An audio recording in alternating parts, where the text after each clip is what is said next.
বন্ধুরা দেখো এত সুন্দর পটলের কালিয়া রান্না করেছি, তো রেসিপিটা তোমাদের সাথে শেয়ার করি চলো। তো আমার শাশুড়ি মা তো কালিয়াই বলে, তোমরা রান্নার পর দেখো এটাকে তোমরা কি বলো।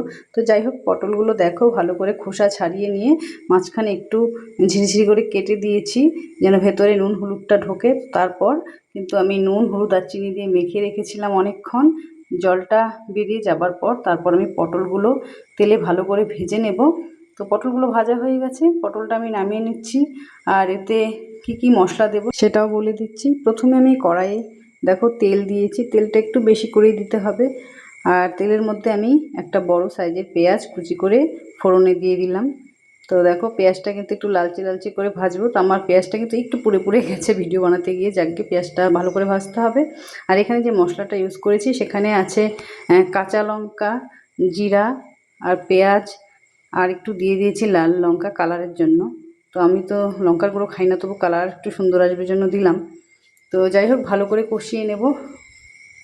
কষানো হয়ে গেলে অল্প পরিমাণে জল দেবো, যেহেতু পটলটা ভাজার সময় সেদ্ধ হয়ে গেছে। তো এই যে পটলগুলো দিয়ে চটপট করে একটু ফুটিয়ে নেব। আর নামানোর আগে যেটা আমি দেব সেটা হচ্ছে কসুরি মেথি।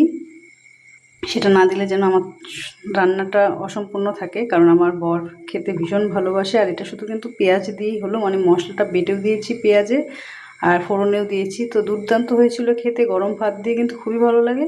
তোমরা এভাবে একবার ট্রাই করো। আর যে যেখান থেকে দেখলে সবাইকে অসংখ্য ধন্যবাদ। আবারও দেখা হচ্ছে নতুন ভিডিওতে। সবাই ভালো থেকো, সুস্থ থেকো, টাটা।